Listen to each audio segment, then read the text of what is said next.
What's going on, y'all? You're listening to the My Aggie Nation podcast. I'm Alex Miller from the Eagle. It's been a while since we've had a My Aggie Nation podcast, but we're back. Busy times Joined, in Aggie land. of course, always joined by Travis L. Brown, the Eagles Texas A&M sports reporter. Travis, what's going on, man? Hey, busy times in Aggie land. There's SEC tournaments, there's golf tournaments, there's all kinds of stuff going on, and we're flying all over the place. So sorry for a little bit of the hiatus in the podcast, but we should be gearing up and getting ramped back up as A&M travels through the baseball postseason. Well, Travis, one of the last times we talked, the episode was titled "What is going wrong with Texas A&M baseball?" Well, fast forward now 7, 8 weeks. A&M strung together some SEC series wins, and it's kind of reached a peak here where they've now gotten two shutout wins at the SEC tournament thanks to a little bit of surprising performances from their starting pitching. Yeah, it's been a weird case because on one hand you can say, well, A&M's won 6 of their last 8 SEC series in the season, but that doesn't, Jim Schlossnagle likes to talk about it's less about the results and more about the process. And I don't think anyone who has been out to Bluebell Park through regular season could necessarily say that the process has been great, especially when it comes on the pitching mound. Like you said, it's been a struggle throughout the entirety of the season. They've mixed and matched and tried to find different combinations and different guys in that weekend rotation. And it's worked to varying degrees. You can look to Brandon Garcia, the lefty transfer, who his emergence as an option as a closer, it was able to move Will Johnson to a starting position. And if you look at 2 of the last 3 outings Will Johnson's had, he's only allowed 1 run in both of those. And so he's kind of come along as an option. But this team was only going to go as far as that starting pitching staff allowed, especially in tournament play when you have to have deep pitching wells. And that's exactly what's shown up with for A&M through the SEC tournament, kind of out of nowhere. I mean, Jim Schlossnagle joked after the first win on Tuesday when the Aggies beat Tennessee that, well, if he's a dumb coach because he should have known that all Troy Wansing needed was one outing out of the bullpen like he got at Mississippi State, and it seemed to cure all ills. He went out there and threw a one-hitter in A&M's win over Tennessee, and had a perfect game going through, I believe it was 6 1/3 innings, and then they lose to Arkansas in extra innings yesterday to go into the elimination bracket, and in an elimination game today face South Carolina. And you got Justin Lampkin, the freshman, coming in, throwing another one-hitter against the Gamecocks, which A&M wins 5-0. It's too small of a sample size to know if this is just a blip in the radar, or if this is actually the pitching staff kind of coming around in tournament play. But all signs are pointing upward if A&M actually found some starting pitching coming into postseason play, because as everyone has seen, for the most part, the bats have always been there. It's the starting pitching that's held them back. Right. And, if there was a time to peak, now would be the time. I mean, case in point, you saw last year, Ole Miss, one of the last 4 teams in, went on to win the College World Series. I'm not saying A&M's going to win the College World Series at all. I'm just saying that, in recent memory, there's been teams that have peaked that have not done well in the regular season, found a way to get it together and make a run there in the postseason.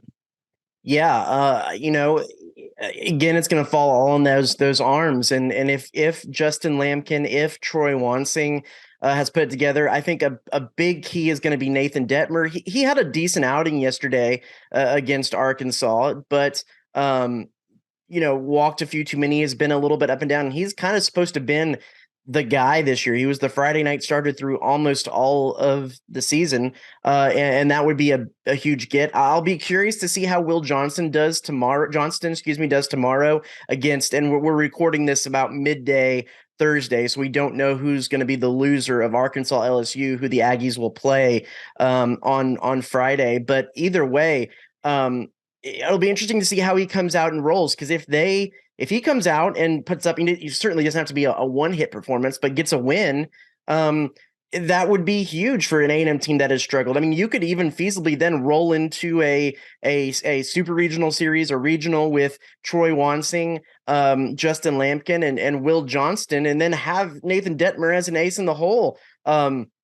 Coming out later as an option. Then you have options, and when an A&M team has been able to find options, especially kind of looking at last year's season, that's really been huge. So it is going to be interesting. I'm putting a lot of stock in what Will Johnston can do tomorrow, because it is going to be against two really good teams, a team in Arkansas that A&M probably should have beat yesterday, and an LSU team that pretty much dominated them earlier in the season. Yeah, Travis, looking at tomorrow's matchup, is Oceanbeck probably the guy they'll go to once Johnson's day's done? That'll be interesting to see. I mean, they still have, they used Brandon Garcia yesterday. He's probably done for a couple of days. Chris Cortez only saw two or three batters today, so he could, maybe not for tomorrow, but if they move past that, he could be an option. Yeah, Oceanbeck, but he probably doesn't have a ton of pitches in him. He was in that weird situation. This is actually the second time that this has happened this year, where they had him up and throwing to take over for Troy Wansing before the weather delay that they had in that Tuesday game. So he had already gotten his arm hot and then had to stay to various degrees of warm throughout that entire 2 hours before he got on the field. That happened. I'm trying to think, when was that last really big weather delay during conference play that happened to him in that situation. And he said he probably ended up throwing 100 pitches on that day just because of staying warm and trying to keep his arm loose to that. And he was pretty tired. So because of that situation, I'd be interested to see how available he would be. This is that time where they're going to have to start getting guys like the Josh Stewarts and some of those guys a little bit further down the line are going to have to come out and show that they can compete, because, if you have to go through the losers bracket of a regional, or, if everything falls together and the pieces fall into place and they make it to Omaha and you have to go through a losers bracket in Omaha, you got to have arms. And usually the teams that have the most pitching depth are some of the ones who can advance and continue advancing. You look at A&M last season in Omaha, great hitting team. They had probably arguably more consistent pitching last year than they did this year. But that pitching ran out, and that's when their time in Omaha ran out. A guy that kind of caught my eye today at the tail end of the game was Matt Dillard. He has not really had that great of a season. He came into a spot where the bases were loaded in the eighth inning, got a key strikeout, and then got things taken care of in the ninth. I don't know about you, Travis, but when they brought him in, I was kind of curious how it was all going to play out, because there's been moments where he's come in and just allowed runs, it seemed, right away. He's a veteran guy. He's been through some experiences. He was a transfer in here as a graduate transfer. So there's a little bit of that veteran savvy to lean on. But yeah, I think that there is something to be said about how the A&M pitching staff as a whole has come together over the last few weeks, and especially here in the SEC tournament. I think that it can't be understated, the fact that when you have some starters who go out there and throw with confidence and get quality starts, and I'm talking like, we can kind of go back and re-look at this a little bit. Before Troy Wansing's win and Tuesday in the SEC tournament, the Aggies didn't have a single starting pitcher earn a win through the entirety of conference play. It was actually Troy Wansing against Northern Kentucky, who was in March 11th, who was the last A&M starting pitcher to earn a win. And then just the magnitude of that performance, the last time A&M had a one-hit game was in 2019 at the Shriners Classic against Jim Schlossnagel's TCU Horned Frogs. So it's several years since a one-hitter. They've had two in the span of 3 days, and they actually have started accumulating starting pitcher wins, which is something they literally didn't do for the entirety of conference play. They did have one against Tarleton to close out the regular season.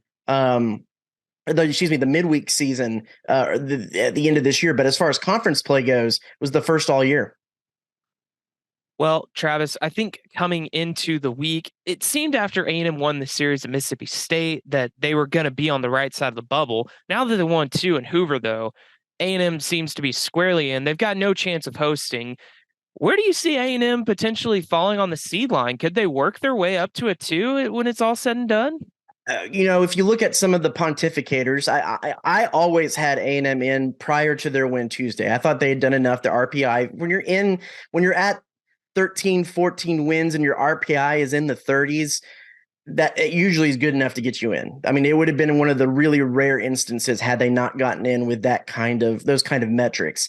So the wins that they're for sure in. Kendall Rogers of D1 Baseball today tweeted he sees A&M at the 2 line now, not on the 3 line at the regional. So, but again, when you kind of look at that, it's different than the NCAA tournament because the difference between a 3 seed and a 2 seed means you're the home team in the first game. That's really about the only difference. There's not a whole lot going on there between the 2 lines, so it doesn't really matter if you're a 3 seed or a 2 seed. That being said, I think with A&M being in, they're in. We can kind of put a pin in that and move on. I think it's really interesting now to kind of look at the landscape around college baseball and trying to place A&M because typically in years past, you can always guarantee on a Houston or a TCU or an Texas or one of those teams hosting a regional. And while yes, they're regionals, most of the time the NCAA will try to kind of place teams close to, especially if they're a 2 seed or something like that, close to a bus driving distance per se. But none of those teams really, Texas seemed to work their way out of hosting contention with the performance in the Big 12 tournament. You have Oklahoma State and West Virginia who are battling, I believe, this evening head to head, and that could kind of maybe push them into a hosting situation. But as of right now, with none of the, well, first off, with 8 to 9 SEC teams looking at hosting, they can't send A&M to an SEC school. They don't keep conferences together like that. So then that gets really limited options for A&M to go. As of today, Thursday morning, D1 Baseball had A&M going to Boston to be in the Boston regional for Boston College up there, which personally it would be a kind of a cool trip if I have anything to say about it. But it will be interesting to watch some of these, especially the Big 12 tournament. How that shapes out, because if Oklahoma State can then battle themselves back into maybe that 16 seed where they might be a host, might be a better option, might be a little bit more of an option to send A&M to Stillwater and not Boston. But with how many SEC teams are going to host, the places that A&M can go are very limited, and it'll be a little bit easier probably to see as things shake out of maybe where A&M might land as opposed to other years where it's a little bit more evenly dispersed across the conferences.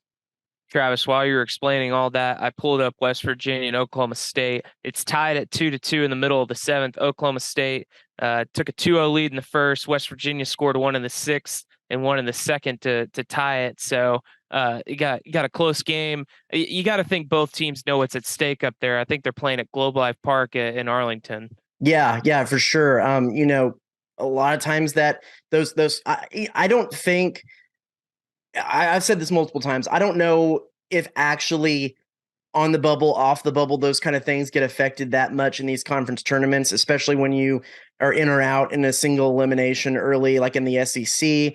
I do think the hosting situation can get juggled. And I've certainly, these teams who are on the bubble of hosting know that there's wins at stake and the ability to host at stake. And, as plenty of A&M fans have seen from all the times that A&M has been able to host at Bluebell Park, hosting is a big advantage. You get to pick kind of the times that you want to play. If you want a night game, if you want a day game, you get your own beds, your own locker rooms. Everything is familiar. Usually a big home crowd. You don't see a ton of people traveling, especially if it's far for regionals. So a lot of more energy in the stands. So yeah, it's definitely favorable to host, and you think that those guys will be playing hard for it. That game is going to be huge. I would keep an eye on Oklahoma State. and to see if A&M might go to Stillwater. Other than that, then it's just kind of a crapshoot. If they don't get to hosting, and you might look. DBU has kind of been on the bubble for hosting. That could be another option in Dallas. I think Texas is pretty much done in regards to their chances to host. But all of those are usually options close, and so yeah, that'll be really interesting to see how that all plays out. Of course, selection show comes here on Monday, so A&M on Memorial Day will know where they're headed the weekend after. Yeah, you mentioned Dallas Baptist. I thought they could be a wild card because their RPI is 15. They're sitting there at 43 and 13. They're only 2-7 though in quad one games. So not too great against their better competition. Well, and just But the overall strength of schedule is what you kind of look at there. right. That's what's gonna hurt them in Plus, regards to that. you gotta wonder too. I mean, a school like Dallas Baptist, I mean, their ballpark is probably pretty small. And so it could be kind of tough to accommodate. But I mean, you shouldn't knock a team who deserves to host based on necessarily maybe the size of their ballpark. But do you think that's a factor at all when they DBU come has into that? hosted before. No, DBU has hosted before. That's Okay. not really an issue. That's fine. They actually have it's small, but it's a pretty great facilities for the size of their school up there in South Dallas. So that's not necessarily a consideration at all. And something else to play into this whole hosting conversation too is the fact that another team that was right there on the bubble of maybe taking that 16 seed and getting to host to South Carolina, the team that A&M beat today in the SEC tournament. And so if the goal for A&M is maybe having a shot at playing a regional closer to home, that might have helped their circumstances a little bit too. Yes, it's hard to say a little. This all conversation goes in an asterisk a little bit too, because when college, in years past, when athletic departments weren't as rich, and the NCAA wasn't as rich with broadcasting rights and whatnot, regionals were regional. They tried to pit teams up together so they were all bus rides and things like that, and that has gone by the wayside a little bit more. You'll still see that a little bit, but it's hard to call. It's hard to say, with any real purpose that, yeah, if Oklahoma State gets in, A&M's going to Stillwater, because they could very well send them somewhere across the country. But typically in years past, that's how it works. So it's easy to kind of lean on that and kind of think that could be a possibility. Well, Travis, I think something that's definitely caught the attention of the social media landscape has been the dugout shenanigans of the whammy You're wagon just trying this to make week. that a thing. No, You're just trying to make it's the been whammy they've wagon a shown it thing. on TV a ton But they're this not week. calling it the whammy wagon. That's just Well, you. that's what they're calling. I mean, yes, it's a luggage cart, but I mean, I'm just curious how they get that thing on the bus and they're being real hush hush about it. Trevor Warner was asked by the SEC Network crew after the game, and he said he didn't even really know how they got it over there. I think that's one of the great mysteries of the SEC tournament. But A&M baseball players, they always have their bits. It's a long season; they got to do fun stuff to get through the season. Last year it was the Pringles. This year it seems, halfway through the season it's like at Bluebell Park, it's like a big laundry bin that if you hit a home run, you get to take a ride down the dugout, someone pushing you through kind of a tunnel of guys. And it's like the little soccer tunnel, the little little, youth soccer maybe there's tunnel. orange slices at the end. I don't know. But since they can't bring the laundry cart, someone, an entrepreneuring, or excuse me, an intrepid mind saw that maybe a luggage cart from a hotel might be a good option. So they have one of those over there and are pushing people. But not yesterday against Arkansas, decent amount of home runs. But something I talked about in the story, and they've talked about throughout the series, is that the Hoover Met is a kind of a graveyard. Like, you wind sometimes blowing in. It's a big ballpark, deep center field. So Trevor Warner said, that triple he had in the game today, that landed in the warning track, went into the fielder's glove. He hit the wall, fell out. He ran in for a triple. He thought that was out off the bat. And he thought one he hit yesterday was out off the bat, but they're staying in the ballpark. So it's an interesting place to play. And that also comes back to the stellar pitching that A&M has had. Not that you can really say that a whole ton, maybe a little bit late there in Troy Wansing's outing, that a lot of the opponents have barreled up a lot of balls this game, but it is a pitcher friendly park. And depending on where they go in a regional and how these things shake out, they might not be as pitcher friendly as it is this week. So that's something to kind of factor into when you're looking ahead at is this real or not when it comes to A&M's pitching. One guy I wanted to ask you about, he was the only guy to get any kind of all SEC honors, the freshman, Jace Lavalette. You know, he's been a guy he's really he's been in the lineup all season, but he's really come along, it seems, since we last talked, Travis, and leads the team in home runs. And I mean, he seems to be as good a hitter as A&M's got right now. Yeah, especially power wise. I think it's interesting when you talk to a lot of these guys, whether they're freshmen or whether they're transfers. A lot of guys coming in this season, a little bit of it might be a little bit too going over the top to call it imposter syndrome, but definitely a lot of guys coming in not necessarily certain if they had what it takes to play at this school and at this level. And it's kind of taken some time through the season for these guys to see the ups and downs, but a lot of the ups to kind of go, okay, you know what? I can hold my own here. And I think that's what you're seeing with several guys in the pitching staff. Brandon Garcia in particular said that was something coming out of Quinnipiac in the MAC, and not, a ton of guys necessarily come out of that conference. So kind of wondering if, hey, do I have the stuff here? And as he's grown and seen that he has, he's really kind of come into his own. I mean, Laviolette was hitting home runs from the get-go, but when you look at him being a little bit more consistent, especially looking at kind of average numbers, that came along a little bit later. And there's certainly something to be said about, and he's talked about, putting away a little bit of the stress of the being a freshman and everything that comes with your first year of school. And he kind of said, like, his quote the other day was he kind of had to realize, like, he's not dying. His family's not dying. He's just literally playing a game. So, like, take a deep breath and just go out there and play the game he's known how to play. And so you're seeing some of that come through to what could be pretty historic levels. He's a home run and 2 stolen bases away from being a 2020 guy, which would put him in high ranks in the SEC and be the first guy for A&M to do it since I knew this before. Well, you look at my story on Thursday and you'll find it, but it's been a long time. Jim Schlossingel he said he's gonna have to go back. He didn't think he's ever had coached a 2020 guy as far as home runs and stolen bases. So he's been a really interesting one to watch. And another thing I want to bring up, kind of going back to, shenanigans around the baseball diamond, is you couldn't escape the coverage today on the SEC network without seeing the Schlossnagel mid-game interview jinx seemed to be broken today. They showed the montage of, like, it was the Arkansas game when they were talking to him. There was an error that scored runs. I think at Tennessee earlier in the season, they were talking to him, and there was a home run.